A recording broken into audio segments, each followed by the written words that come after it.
Assalamu alaikum. I hope all of you are doing good. So the today topic is top 5 best CS or software engineering universities in Pakistan. अब इस topic को start करने से पहले मैं एक चीज़ ये क्लियर कर दूं कि यहाँ पर जो भी मैं इंफॉर्मेशन दूंगा वो सिर्फ और सिर्फ प्योरली मेरा एनालिसिस होगा। ठीक है, यानी जितना भी मेरा एक्सपीरियंस रह चुका है डिफरेंट यूनिवर्सिटीज़ के मैं स्टूडेंट के साथ मिल चुका हूँ, तो मैं उसकी बिहाफ पे आपको गाइड करूँगा। इसका ये मतलब बिल्कुल भी नहीं है कि मैं आप अगर बाकी यूनिवर्सिटी से सॉफ्टवेयर इंजीनियरिंग कर रहे हैं तो आपको शायद उतनी अच्छी जॉब ना मिले, ऐसा बिल्कुल भी नहीं है।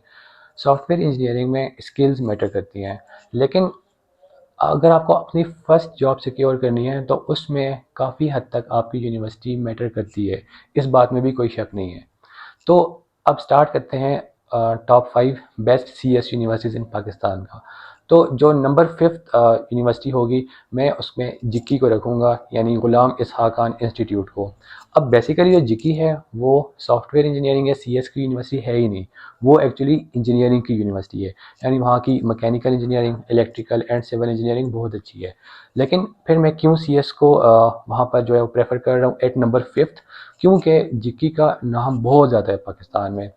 वहाँ के स्टूडेंट्स की अक्सर ऑन कैंपस प्लेसमेंट ही हो जाती हैं due two of his name. होता ये है कि ऑन कैंपस प्लेसमेंट का मैं आपको बता दूं, ऑन कैंपस प्लेसमेंट्स का ये मतलब होता है कि जो बड़ी बड़ी सॉफ्टवेयर कंपनीज हैं वो इन हाउस जाके यानी यूनिवर्सिटी में जाके 8 7 एंड 8 सेमेस्टर्स वाले स्टूडेंट्स को हायर कर लेती हैं on the basis of their skills. हर एक स्टूडेंट को हायर नहीं करती, जिनकी स्किल्स बहुत ज़्यादा अच्छी होती है, कम्युनिकेशन स्किल्स बहुत ज़्यादा अच्छी होती है, वो उनको ऑन कैंपस ही हायर कर लेती हैं। तो जिक्की का रिकॉर्ड इस हवाले से बहुत अच्छा है, दैट्स वाई मैंने उसको 5th नंबर पे रखा है। अब अगर हम बात करते हैं नंबर 4th की, तो माई वोट गोज़ फॉर कॉमसेट्स। अब अगर आप गूगल पे सर्च करेंगे तो कॉमसेट्स शायद आपको नंबर 1 या नंबर 2 पे मिल जाएगी, लेकिन मैं आपको गूगल की जो रैंकिंग्स है वो मैं क्लियर करता जाऊँ कि गूगल की जो रैंकिंग्स होती हैं वो असल में एमएस की बेस के ऊपर होती हैं, यानी कि यूनिवर्सिटी में कितने स्टूडेंट्स थे और उनके जो अपने प्रोफेसर्स होते हैं उन्होंने कितने रिसर्च पेपर पब्लिश किए हैं। अब अगर मैं कॉमसेट्स की बात करूं तो कॉमसेट्स में ड्यू टू हाई फैकल्टी और हाई स्टूडेंट्स बहुत ज़्यादा रिसर्च पेपर पब्लिश होते हैं हर साल। बाकी आई थिंक नस्ट से भी ज़्यादा रिसर्च पेपर पब्लिश होते हैं कॉमसेट्स में। तो दैट्स वाई उसको एच की तरफ से रैंकिंग मिल जाती है नंबर 1 और नंबर 2। लेकिन अगर मैं प्योरली बीएस की बात करूं, बीएस सीएस और बीएस सॉफ्टवेयर इंजीनियरिंग, तो मैं उसको 4th नंबर पे ही रखूंगा, क्योंकि कॉमर्स में बहुत ज़्यादा ड्रॉबैक्स हैं। क्योंकि पर्सनली मैं खुद भी सॉफ्टवेयर इंजीनियरिंग का स्टूडेंट रह चुका हूँ कॉमर्स में। तो यहाँ पर कॉमसेट में जब भी आपने एडमिशन लेना है तो आपने ये ज़रूर ट्राई करना है कि आपने कॉमसेट्स लाहौर या कॉमसेट इस्लामाबाद में ही एडमिशन लेना है।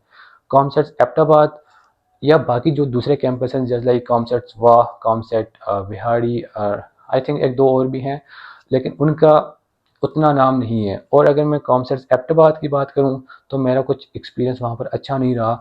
वहाँ पर हमने कुछ इतना खास नहीं सीखा, वहाँ पर हमें कोई इंडस्ट्रियल एक्सपोजर नहीं मिल सका। ठीक है, बाय द वे, अगर आपने कोई भी इस तरह की यूनिवर्सिटी में एडमिशन ले लेते हैं जिसका इंडस्ट्रियल एक्सपोजर उतना ज़्यादा अच्छा नहीं होता, तो इसका ये मतलब बिल्कुल भी नहीं है कि आप सॉफ्टवेयर इंजीनियरिंग की फील्ड में एक्सेल नहीं कर सकते। आप अपनी स्किल्स की बेस के ऊपर डेफिनेटली एक्सेल कर सकते हैं, लेकिन यह है कि आपको थोड़ी सी मेहनत ज़्यादा करनी पड़ेगी।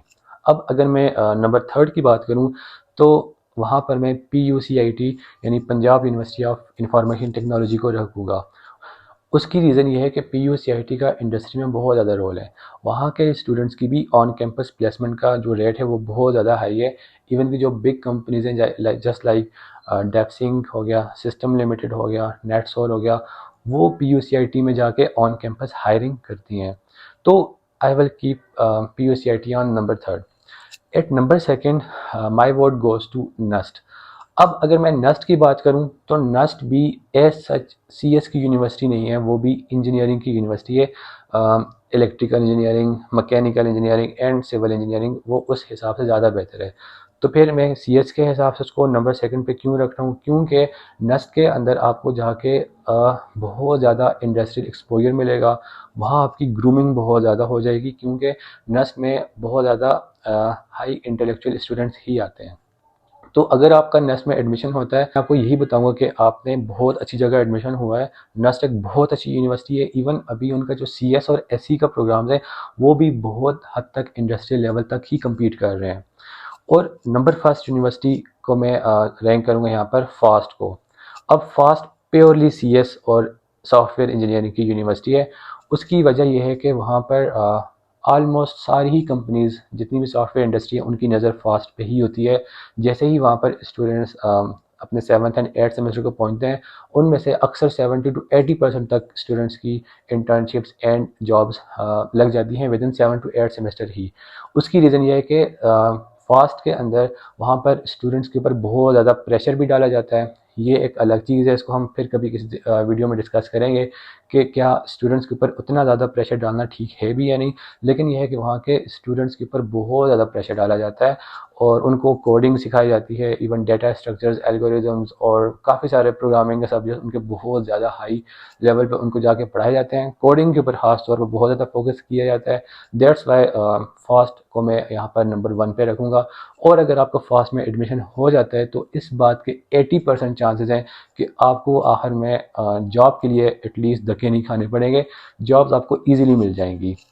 सो ये जो सारा एक्सपीरियंस था, ये जो जो भी मैंने यहाँ पर बात की है, ये मेरा पर्सनल एक्सपीरियंस था। अगर आपको लगता है कोई मुझसे पॉइंट मिस हो गया या मैंने किसी यूनिवर्सिटी को मिस कर दिया है, तो आप मुझे कमेंट में गाइड कर सकते हैं। And I am most welcome to all of you. Thank you so much. अल्लाह हाफिज़।